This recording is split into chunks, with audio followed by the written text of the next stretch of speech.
We just entered the month of Tamuz, one of the two summer months, and the parsha this week is Korach, the original, if you like, discussion or source of conflict or argument, rebellion.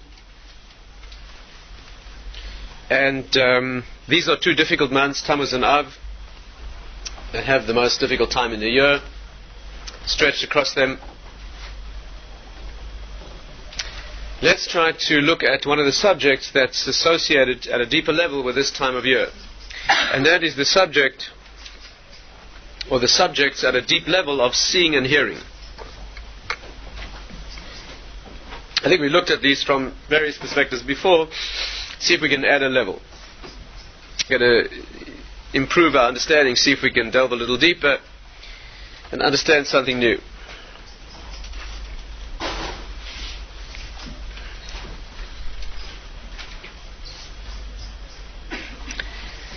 In the cycle of the months, there's a discussion of the 12 elements, the 12 zodiac elements that the months represent. In the Sefer Yetzirah, great central, very early Kabbalistic work, our classic sources attributed to Avraham Avinu, to Abraham, right at the beginning of Jewish history, as the author of that work.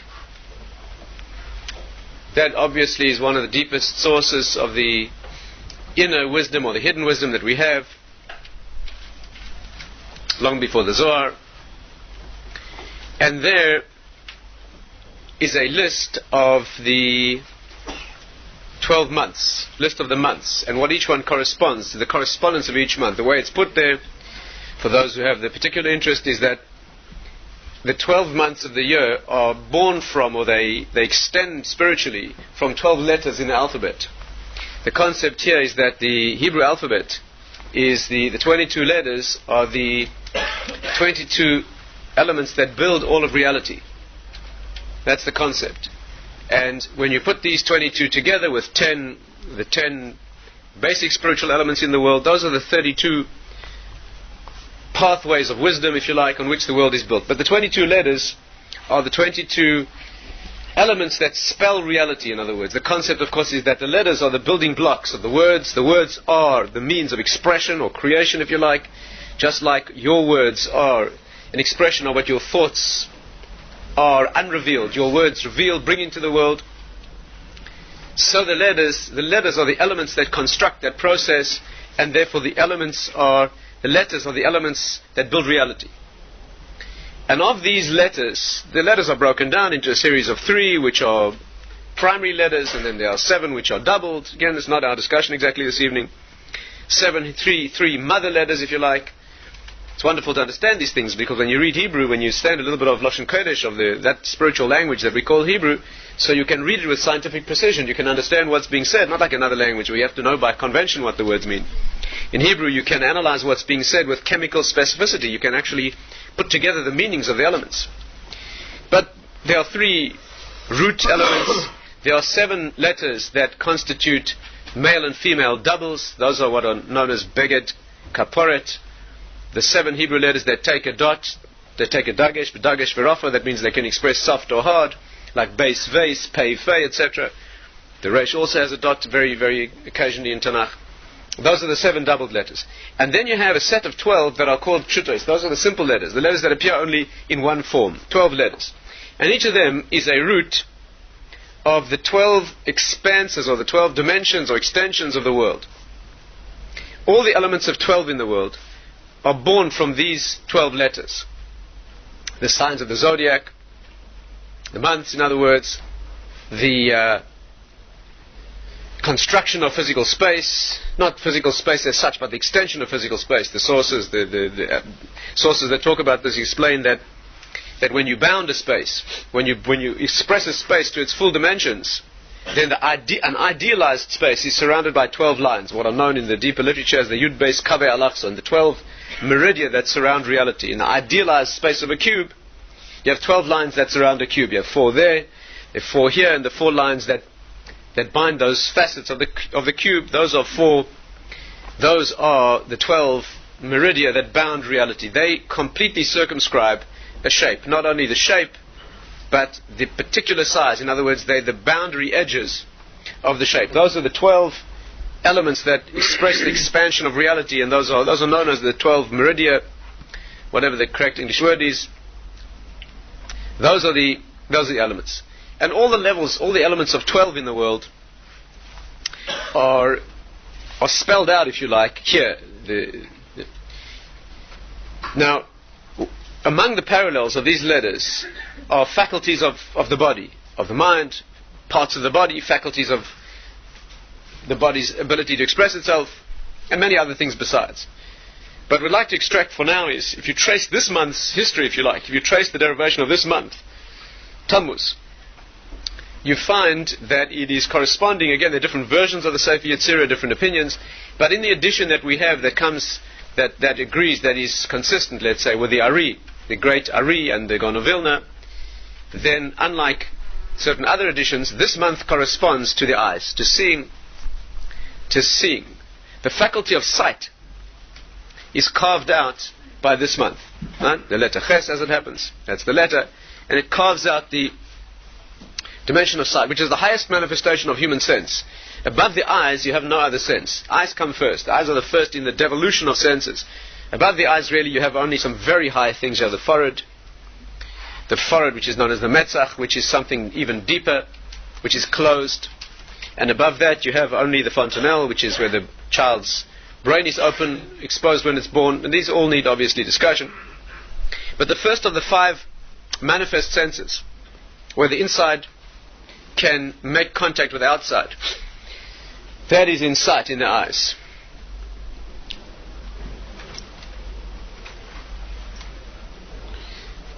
That needs thought. What does it have to do with this month? Why does that lead to its being a difficult month? The month in which the classic sin of the golden calf took place, which is the ultimate expression, the classic expression of Avodah Zarah, idolatry, right? The ultimate sin, if you like, the primal one, the one that subsumes or contains all other negative thoughts and actions in the Torah. That was our downfall when the golden calf when that sin was committed. That basically is what ultimately led to our remaining in the desert. And of course we have not yet emerged from that desert of the nations, as it's called, Midbar Ha'amim. We consider still to be in the desert of the nations. What is going on? What is the fault? What is the error? What does it have to do with seeing? Let's see if we can try and put our heads into this deep area and explore a little bit together, and see if also we can derive some of the theme that leads to the correction of the problem that's inherent here.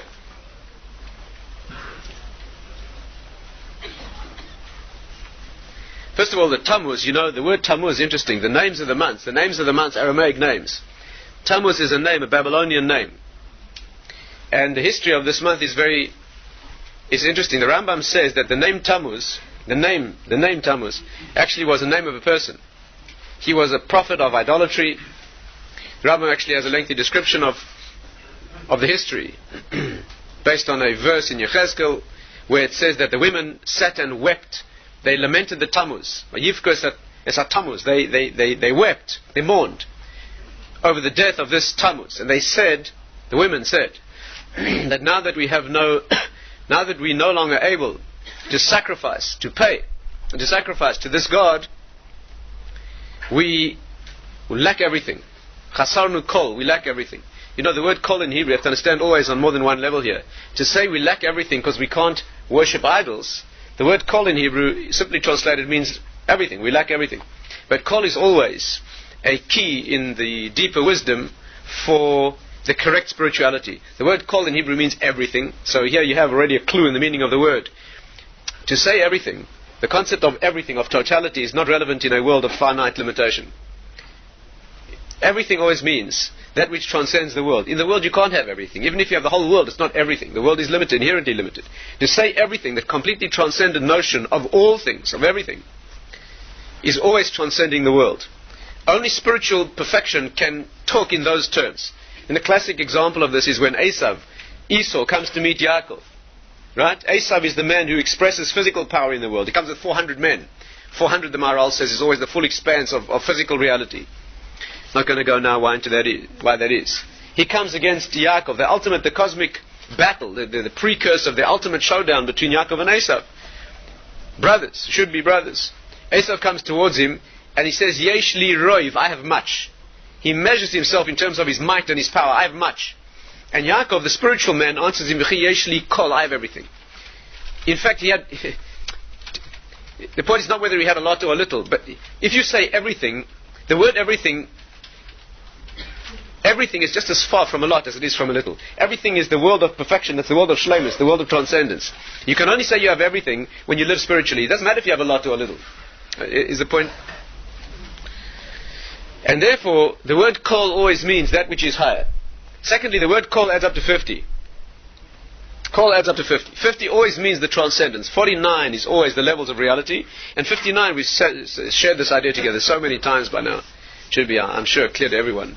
That 50 is always that which is beyond number. We count 49 days of Sphira, which are the 7 times 7 levels of the natural world. And the 50th is always beyond counting. We don't count that day. Even though the Torah says count it. But we observe that mitzvah of counting by not saying a number. Because 50 is beyond number. And that's what kol means. So these people lamenting the Tamuz, what they're saying was that now we have... You see, this is the counterpoise here. Idolatry and what it stands for, and spiritual perfection on the other hand, which is that which completely transcends all measure. Who was this Tamuz? So the Rambam brings that Avraham Avinu, Abraham, when he started his quest for spirituality in the world, and he began to battle against the false belief, and I say belief because there was only one. There was one unified idolatrous belief in his day. He battled, just like he began the book that became Torah. So he battled against a document that documented a pagan, Babylonian, idolatrous notion. And the Rambam spells it out. He says there was a man called Tamuz. He was a prophet of this idolatry. He was, the Rambam goes into detail, he was killed in a bizarre fashion by the king of those times. And in response, that night, what happened was that the idol of this particular worship, which was fashioned in the shape of the sun and was suspended midway between heaven and earth, it came and poised over the temple of that particular time, and all the gods in the world, all the idols in the world gathered around, and they all cried all night, and eventually it fell and crashed. A long story about this idolatrous event. You can look it up yourself. He goes into detail. He names it, in fact, what the belief was. And the result was a mourning over this Tamuz. His name was Tamuz. And the women wept over that, and that's what's being described here. There's a deep connection here with the concept of idolatry, which, as we've shared here before together, is the idea that idolatry is not going in the wrong direction. Idolatry doesn't mean thinking that something that's carved in stone or fashioned out of wood is the creator of the world. It happens to be idolatrous too, but before it's idolatrous, it's silly. No, it's silly. You're not talking about idolatry is going to the right source, but not going far enough. The correct understanding of idolatry is people who correctly perceived forces that are genuine forces, but instead of perceiving the unifying force behind all of those, they stuck at the level of the independent individual issues. They went to the sun and the moon and the wind, and above all, they went to the stars. They went to the stars. The stars, what we call the zodiac, the worship of stars, we call it akum, avodas kechavim and mazolos. We call it the worship of stars and zodiac. Stars, worship of the stars. We're not yet talking about astrology. We're talking about worship of the stars. Astrology, only one particular facet of that. Some of that's permitted, some of it's not. Not our discussion again. But worship of the stars means, in effect, believing that the stars determine what happens, and beyond that, there's no level beyond that. It means it's all held by the stars. And you speak to them, you have to sacrifice and speak to them. And of course the subtlety here is that it's correct. Everything does come through that interface with the transcendent world. The furthest you can see is the world of cosmic structure, the world of the stars, stars and planets. 7 planets and 12 stars. 7 classic planets. They extended their vision to that world, because that is the world that brings down the oneness, the shefa, if you call it, the flow of energy from a higher world. They saw that far, but they refused to see further. And we've discussed before the reason for that. The reason for that is because seeing further, it requires a giving of self. The one who sees that far is because that individual wants to see to the root of where, so to speak, the goods are delivered. You don't need to go beyond that. Who owns the store? Who owns the overall department store is not relevant. Not interested in that. You're interested in the goods being delivered. So you go up to the particular, let's say, zodiac energy, or the particular star, or the god, the manifestation of that particular force, which is correctly transmitting that thing. But instead of seeing it as a involuntary messenger or agent, you give it credit for having some, or perhaps even ultimate, decision-making power.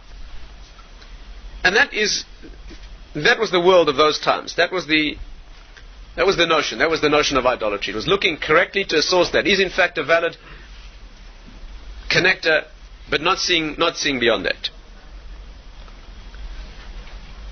What does this have to do with the eyes? What does it have to do with seeing? Why is idolatry and this kind of misperception? Why is it a misperception with the eyes? This you have to understand. First of all, you know that if you read carefully in the text of the Torah, you'll find that it all goes back to the eyes. The first sin, right? Adam and Eve, Adam and Chava. It says, Vateireh ha'isha, the woman saw. The woman saw. Actually, the deeper sources say it began with a man's thoughts. But the first thing that came into manifestation was her vision. Vateireh, she saw the fruit of the tree. And that was a wrong seeing. It led to the whole process that caused the downfall of the world. By the golden calf, incidentally, it says the people saw. Vayara ha'am ki boishesh Moshe. The people saw that Moses was late. It began with a perception, a misperception. And then they saw a vision of his death. They saw an illusion. They saw the negative forces, negative energy in the world set up a image of his burial. And real perception led to misperception. I mean, real perception is simply the fact that he wasn't where he was supposed to be, according to their calculation. So that sin of the golden calf, which was a moment of fall, just like Adam's fall. The golden calf was a moment where the Jewish people almost reached back to the level of Adam before the sin. And just like he broke the world down into the world of death and destruction, they broke it down again then. And again it began with vision. And later the verse says, Shema tisay enecha shamayma, lest you lift your eyes to the heavens, says quite explicitly, lest you lift your eyes to the heavens. You see the sun and the moon, called Tzva Shamayim, and all the hosts of the heavens, and then you bow down to them, you start bowing down to them. The verse warns, but you have to potently, powerfully, sharply, the verse begins with, lest you shall see. It doesn't warn, don't bow down to the stars and the zodiac and the planets. It says, in case you look up to the heavens and see. The problem begins with seeing wrongly. And then mysteriously, the verse also talks about the correction in seeing, and seeing the planets as well. Su'u marom einechem, it says. Lift up your eyes to the marom, the heights. U'ro'u mi bara ele, and see who created these. So you have an interesting process. The problem in the world begins with seeing. I mean, we're having here an abstract discussion this evening. Completely abstract discussion about the deepest level of a thing called seeing. But obviously, I presume it doesn't need to be pointed out that the personal homework here is to translate it into practicality, obviously. If you're a person of refined sensitivity, then you'll translate it into an inner seeing and try to correct that. And if you're a person of doesn't have time or interest for the inner subtleties, then of course there's plenty of outer seeing that needs to be corrected. Plenty. But let us discuss it in its root at least. I presume the practical message, for those who insist on taking home a practical message, will be richly obvious. How to see, that's what we want to study this evening. How to look, how to see, how not to see. How to see in, how to see through. What is this process that the world's downfall is due to seeing? And this golden calf, second version of the downfall, begins with seeing. And the problem is that in this idolatrous mode, you might look up at the stars and then you might bow down to them. And then again, you have to look at the stars correctly. Again, see them, but this time correctly. What exactly does it mean? The concept of seeing is like this.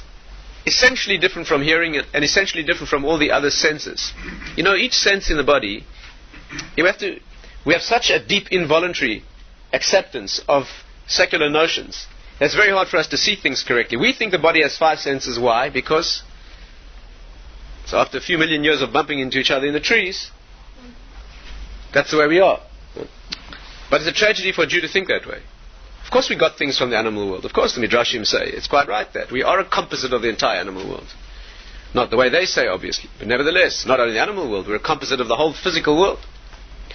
But the reason we have 5 senses is because each one is a unique focus in the body. Each sense teaches something, like each tiny detail in the body teaches a deep spiritual lesson that no other part teaches. That's why it's there. Every part of the body, you learn you learn all you need to know about the spiritual world from the body. You don't need more than that.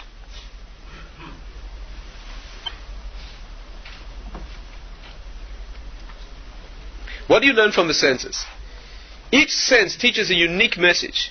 Seeing is something that no other sense can do. Let's try and analyze this. One of the unique features of sight is that unlike, and it takes a little while to think through and to feel, but I'll try and eradicate from our consciousness the preconceptions in many levels, many layers.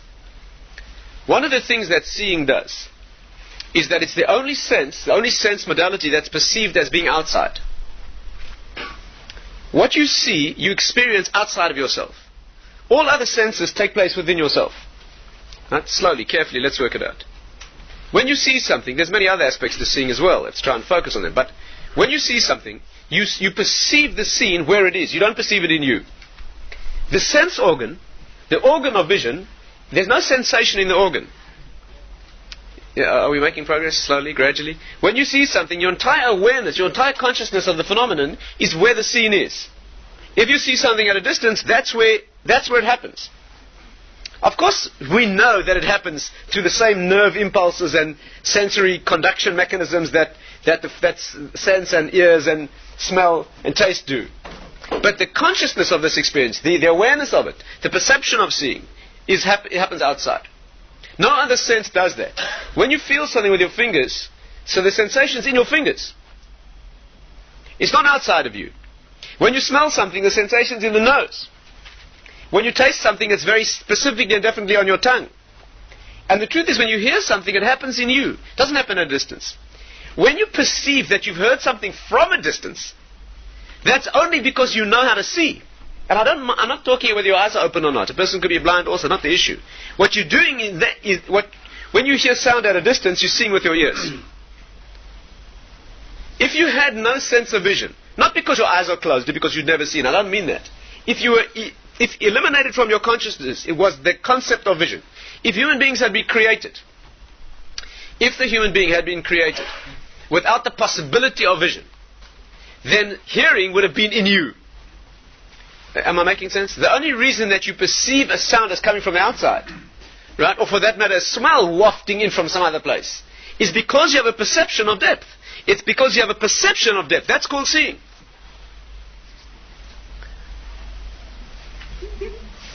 The place where you register distance, okay, in the faculties, the place where you register an effect from a distance, a perception, an awareness, a sensation from a distance, is eyes. Others don't teach you that. Again, imagine you had no sense of depth to start with. No sense of externality, of that which is outside you. Imagine all you had was your locked-in awareness. Imagine, it's impossible for us to imagine that, but try. When you felt something, you would feel something moving your finger. When you smelled something, you'd sense something in your nose. And when you heard a sound, how on earth would you know that it wasn't in the ear? How could you know that? The only reason you know it's not in the ear, but it comes from a distance, and you can even tell how far away, is only because of your own awareness, and that's only because you see a world around you. I'm talking about seeing in the deeper sense. The deeper concept in our deeper literature, is that seeing is entirely external and it's completely objective. All the rest of your experience is subjective, it's all within you. Seeing is an objective experience, it's the root of objectivity. You see, in English you call seeing is believing, because that is defined as objectivity. Hearing is not objective. Hearing is the way you put it together in the darkness. You construct it. Seeing is like that. Seeing has the clarity. On the one hand, it has the clarity of complete objectivity and complete instantaneity. You see things instantaneously. You don't see things. The faculty of seeing is that when all elements in a scene are together, they're all objectively disposed. That's where they are. In 1 second, you see the whole scene. But you cannot hear that way. You can only hear in a sequence. The Gemara says, train Colin and Amishtamin. Two sounds cannot be heard. 2 words said together, even 2, never mind more. 2 words said together, they blow each other, you can't hear them. Except once in history at Sinai when the 10 Commandments all said together. It's a miraculous event. which incidentally is why it says they saw the sounds. If you want the clue. Right? When they stood at Sinai, it says they saw the sounds. Because there was no process. There was no subjectivity. There was no movement and development and calculation and construction. There everything was in one place and time. And therefore only seeing was relevant. So it says they saw the sounds. The Torah can't say they heard. Is this clear?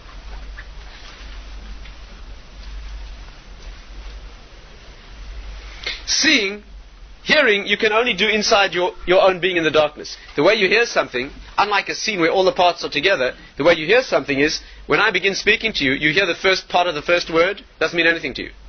By the time that fades into memory and you hear the second part of the first word, the second syllable of my discussion, you still don't know what I'm talking about. You might not even know what the word is yet.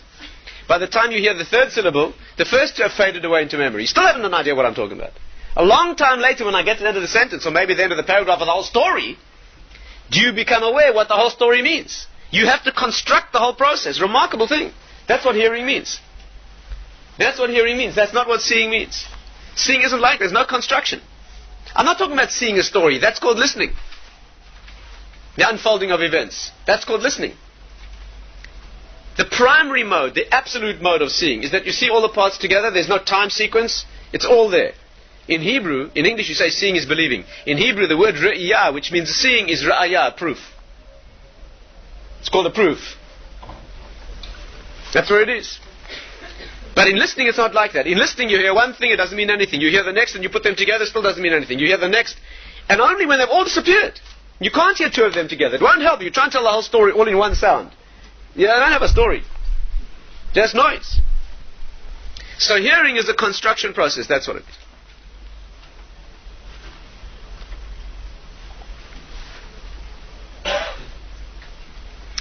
And therefore the problem with seeing is that it's an experience, in our deeper sources it's called din. Din is the very harsh aspect of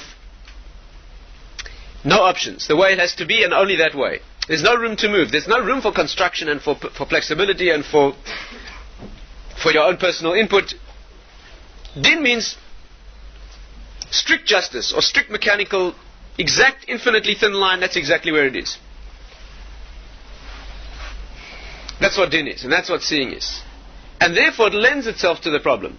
Because seeing a thing, when you see it at face value, you can easily see it wrong.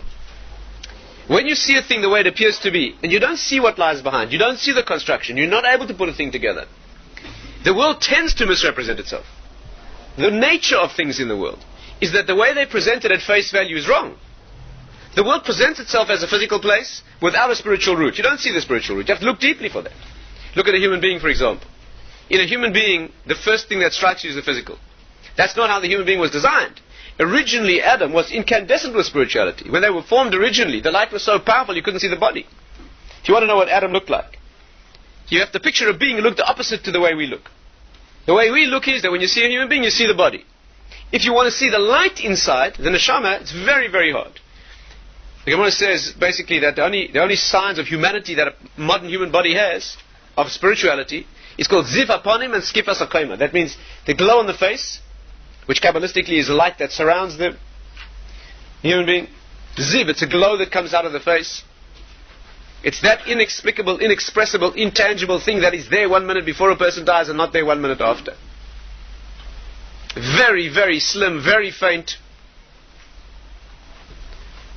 Animals can see that. Animals can see that. They'll come immediately near a dead body, but they won't come near. Animals wouldn't come near a living being, even if it's perfectly still.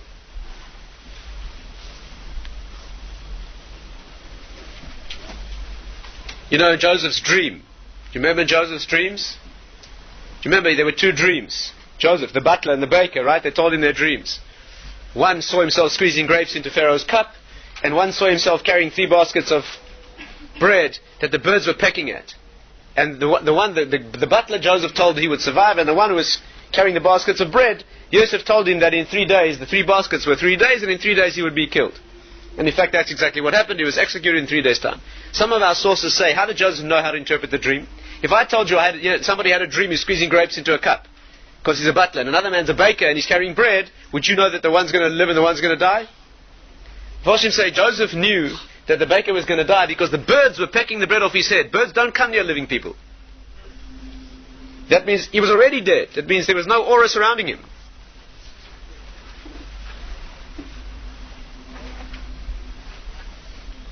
Don't ask me about scarecrows.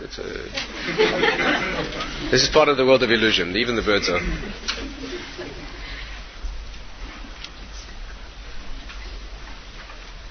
But that faint glow on the face is very faint, extremely faint. And the other thing is the vertical structure, the fact that a person walks upright, not like the animal world essentially.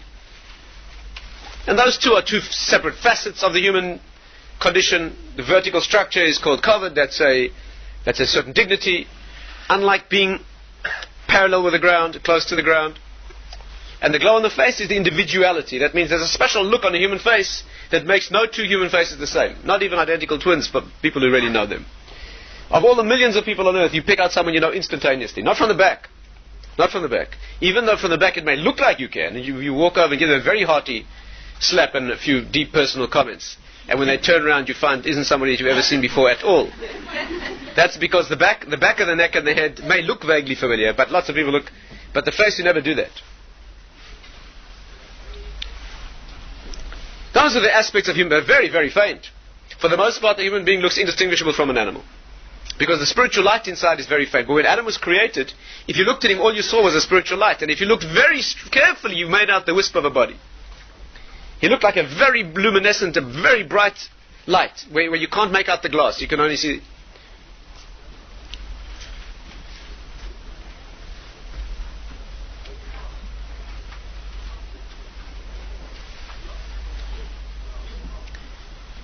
The perception of a person is primarily physical.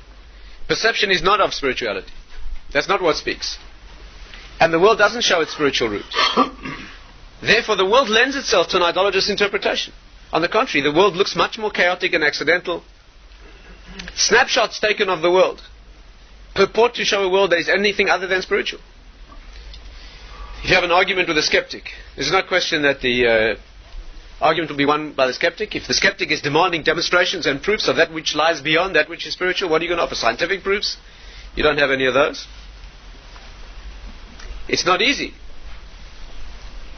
And therefore, the problem with seeing is, for all that it's the highest sense, and for all the fact that it teaches you about an objective world, but therein lies its problem, because all it shows you is that level of objectivity. It does not show you the secret and hidden and deeper world.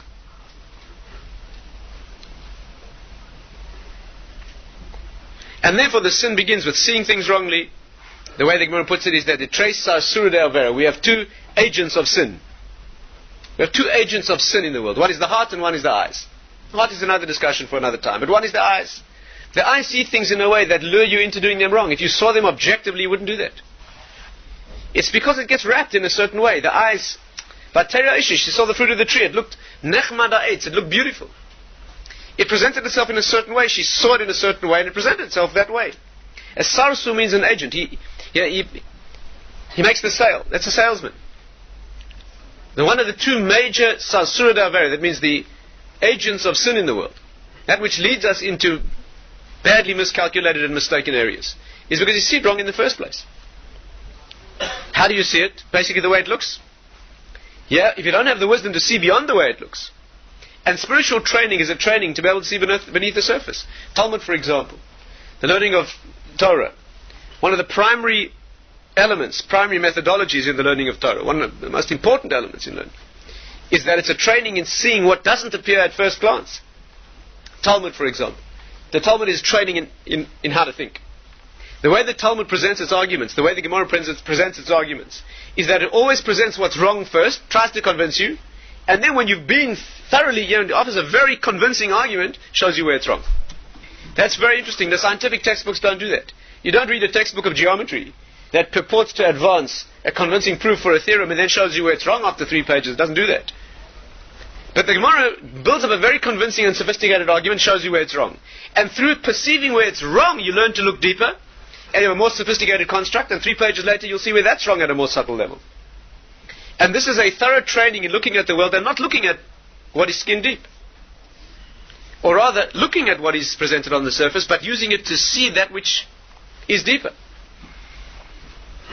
With mystical vision, with deeper eyes, you can see. The Zohar, the central Kabbalistic work, when it wants to advance a proof or demonstration, it says, Tachazi, come and see. But the Talmud Bavli, the Babylonian Talmud, when it wants to present an argument, it says, Tashma, come and hear.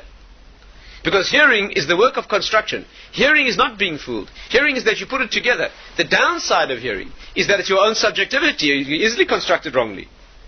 But if you're not going to learn how to construct it right, then seeing won't do it. If you take the world at face value and you look at what's skin deep and you look at what's presented on the surface of the world, it's a disaster. And therefore the correction for this mode of seeing is to be able to hear. It's to be able to hear. How do you do this? What does this mean? The answer is like this. Seeing is an instantaneous mode. You see a picture the way it's presented. You take snapshots of the world. If your life is a series of snapshots, there can be no meaning in it. The meaning in life is how the snapshots are connected. And that's called hearing. It's a sequence of events. Right? You know, give an example. Let's go back to the great man who taught us originally. Abraham. It says when he was very young, different midrashim, one when he was 3 years old, one when he was 48 years old. But he was very young at any rate, and no one to teach him. He saw the world, and he thought this world cannot explain itself. The way the Medrash puts it is, Ra'a bira doilekes. Bira doilekes. Very interesting expression. A bira means like a palace or a building or some establishment burning. Doleket means, there are a few ways to interpret that. Doleket literally means burning. But it could mean lit up. It's usually translated as burning. Deleka means a fire. And the same root in Hebrew means to chase. Ma dalakta acharai, to chase. Incidentally, what is the connection between something that's burning and something that's chasing? Exactly. There's a process here. That's the answer. Burning is a process where that which is burnt becomes fire. It's not left behind. There's a process of process is running itself and moving. And he looked at this process and he said, Ein birazu beloy manik. This establishment or this fire or this lit up structure, meaning the world, could not be without a manager. Beloy manik. And then the Medrash says, God himself, Hashem himself, looked out of the window and said, Ani Baal Habira, I'm the owner of the establishment. Which means, translated in our terms, he was granted a prophetic revelation. First he calculated and realized there must be that. And then, a long time later, according to most, when he was 75 years old, Hashem appeared to him and said, yes, you were right about it. Your heroism of being thrown into fire for your beliefs, all that you taught, that you did on your own calculation and your own inner knowledge, you're right, here I am. First of all, you know, it's interesting, the Medrash says that Hashem, he said, Ein birazu beloy manhig. There cannot be an establishment like this or a building without a manager. Manhig means one who conducts its affairs. When God appeared out of the window, when Hashem put his face out, Ani Baal, I'm the owner. It didn't say I'm the manager. Why is there discrepancy in the Medrash? But at first level it's like this. When he said, Ein birazu beloy manhig, it cannot be an establishment like this without a manager. Manhig means Lashon Hanhaga. Hanhaga means that makes one event move to the next. Sequence. What he noticed about the world wasn't a snapshot of the world. What he noticed about the world was that it's a burning process, that life goes, it's burnt, each day is burnt, never to come again. But in the burning of each day, what you extract from it builds a story. And the story speaks like the story that you listen to. When you take a snapshot, there's no story. You can interpret it in many different ways. But when you listen and you see one picture and then the next picture, that's called listening. When you see a picture and then the next and then the next, and you see the shift and the change. So you're listening to the story. You may be doing it with your eyes, that's not the point. But you're learning how to listen and you're learning how to put it together. In the end, you see, the Baalei Mussar say you should write a Megillah of your life. The word Megillah in Hebrew means to roll, scroll, and also means Megaleh, to reveal. Megalot. Because when you roll the scroll, and the classic scroll, of course, is Esther, which means to hide. Esther means to hide. The scroll of Esther is the classic one, because in there's nothing revealed. Hashem's name not even mentioned once. All socio-political events, intrigues and palace dramas, when the whole story is told, the hand of Hashem is clearly revealed, even though it's never mentioned. So you take one event in your life and another event, your life looks chaotic. But when you write the whole story and you realize where you've come and how you got there and how unlikely was the course of your life and whom you met and what happened at this and that coincidence and this coincidence, each one looks like a coincidence. But when you write the story and you see where those coincidences have led and where you've been led to, and you read the message correctly, it's a completely different... That is a story. That's a Megillah, that's a story. That's called hearing. What is the main mitzvah of the Jewish people? What is that which we live by? Shema, Shema Yisrael. Shema Yisrael Hashem Elokeinu Hashem Echad. What does Shema mean? Shema means to listen. But it's a tragedy to think it means, how do you translate it in English? Hear, O Israel. Shema Yisrael Hashem Elokeinu Hashem Echad. Hear, O Israel. Hashem, God. Our God, Hashem Echad, is one. What is exactly hear, O Israel? What does it mean, like pay attention? Is that what it means? In case you weren't paying attention. The rest of the Torah is negotiable, you can sleep. But wake up for one sentence. That's what the Torah means. Hashem doesn't mind if you don't listen to the rest of His Torah. That's why He doesn't say listen. Shema doesn't mean listen. Shema means construct oneness. Shema means put all the elements together. That each element is a broken fragment on its own doesn't mean anything. But put it all together. Do you know what the verb shama means in Hebrew? It means together. Vayeshama Shaul et ha'am, it says. Vayeshama, Saul gathered the people together. He didn't listen to anybody. He may have done that too, but that's not the point. The point is he gathered the people together. Shema means to make oneness. Shema Yisrael means, Jewish people, your work in the world is to tell the story. You testify to the story. You never leave a link in the chain out. You go back to when it happened and you keep moving that story forward. Through all the trials and traumas and brutalities and good times and bad times, mainly bad times. You tell the story. From the links in the chain, from the story being put together is what he meant. It's called Shema.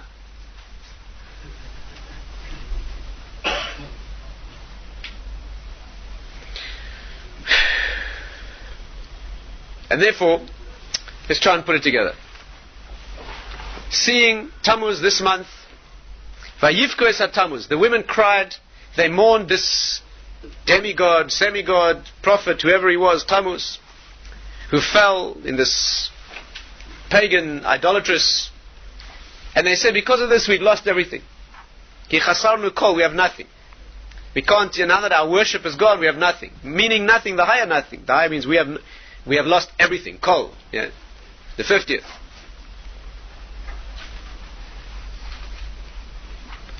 When the golden calf was built, what did the people say? They said, Eile Elohecha Yisrael. The people said, that golden calf, at their level, you have to understand what their level was, but at their level it was idolatrous.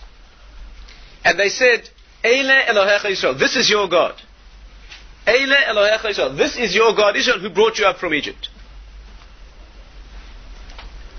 Eile, the word Eile, again our deeper sources say, is half of the divine name. Elokim, the name Elokim is spelled Mi Eile. Mi Eile. Se'u marom einechem, lift up your eyes to the heavens, Uru'u mi bara Eile. See who created these. Again, slowly, carefully, it's amazing to understand. What are you supposed to do is lift up your eyes and not bow down to the zodiac and the stars and think that the whole world is luck but understand that there's something you can't see, the face of which you're seeing. What do you say? Mi bara ele. In the English rhetorical turn of phrase, mi bara ele means who created these. See who created these.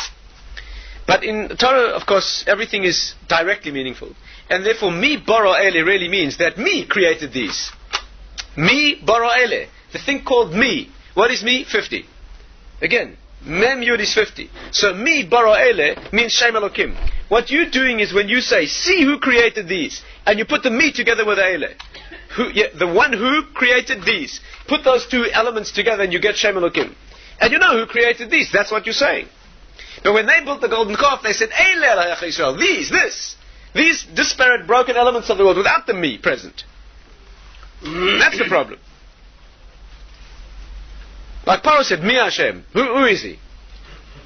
On the contrary, me. You know that the word me, meaning who, when you say me, understand this, the Hebrew expression for me, bara ele, who created these, is a question like ma, which is what? Me is who.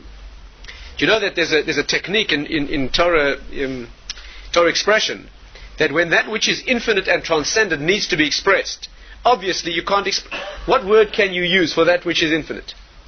You can't use a word, because any word will limit your thing to that word. Again, when you want to use a word to transfer, to transmit, to convey that which goes beyond, so there's a risk that any word you use will limit. There's one technique you can use. Use, instead of a word, instead of a statement, use a question. Because a question always invites more than what it says. is this right? When you want to say how great is Hashem, so we say, Mi kamocha ba'elim Hashem. Who is like you, Hashem? In English it sounds like a poetic sort of a dramatic statement. Oh, who is like unto, But you don't mean that. In Hebrew you mean me, kamocha. That means who. When you want to say that which can't be expressed, instead of saying it, which would limit it, simply ask a question instead, right? We say, Ma gadlu ma'aseh Hashem. Ma rabu ma'aseh. How numerous are your works? How great are your works? The English ear hears it as a rhetorical, how goodly and how great. Ma toivu, ma gadlu, ma rabu. But what it really means is that, you're using a word that is only a question. It's only an invitation for continuity. Mi baro ele means who created these. The mi, ma, what, is the same numerical value as man. Ma is 45. Adam is that. The word Adam spells ma'od, which means very. The same letters that spell Adam, which means man, which also means Adamel Elyon, I will be like that which is above. The word ma'od spells very. Means always more. But the divine name, me, which is the 50, that which transcends number, so the word means who. So you say, mi bara ele, who created these? That's what you're supposed to say when you see the stars. Instead of saying that's as far as we can penetrate. That's what those people did. They looked into the furthest reaches of the manifest world. And they said, we can't see any further than this. This must be the point of origin. But instead of doing that, to hear the story, to hear what must have been the purpose of this and the cause of this, hear where it came from. What's the step that preceded this and where is it moving to? To see what's behind the scenes, to listen to the world. Instead of saying, Eile Elohecha Yisrael, this is your God, limiting it to the Eile, you have to be able to say, Mi bara Eile.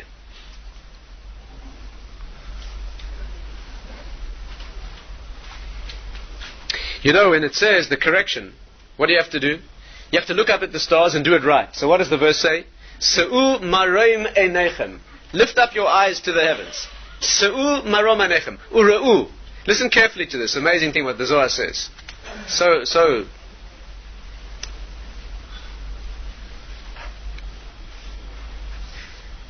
the verse says, Se'u marom einechem. Lift up your eyes. What are eyes for? For seeing. Eyes are for seeing, right? Se'u marom einechem. Lift up Uru'u and see who creates these. Said the Zohar. You take the first three letters of the first three words. Se'u marom einechem. And it spells Shema. The same verse that's telling you to use your eyes correctly, which could be used wrongly, what it means is weave these two things together.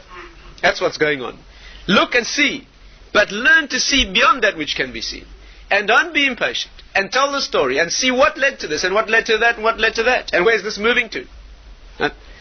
That's the idea of Shema. To be a Jew or to be a spiritual individual, somebody is not limited by the fragments of physical and finite space. You need to be open to the world of time. The sadness of time is that the moments that go don't come back. But the beauty of time is that as each snapshot builds a picture, and if you prepare, you hear the story. So then a Megillah gets written. And as the Megillah gets written, you learn to be more perceptive. And instead of taking snapshots, and today is only today, and then it's terribly sad because it's not here anymore, it just becomes a sweet, bittersweet memory. It has to be part of an album that tells a story. And therefore, the correction of this month, which is the difficult time again, is the time of correcting superficial vision. In practical terms, obviously, it means looking at the world correctly. Most of the work of that, obviously, is not looking, unfortunately. The way the world is set up around us is not much you can look at.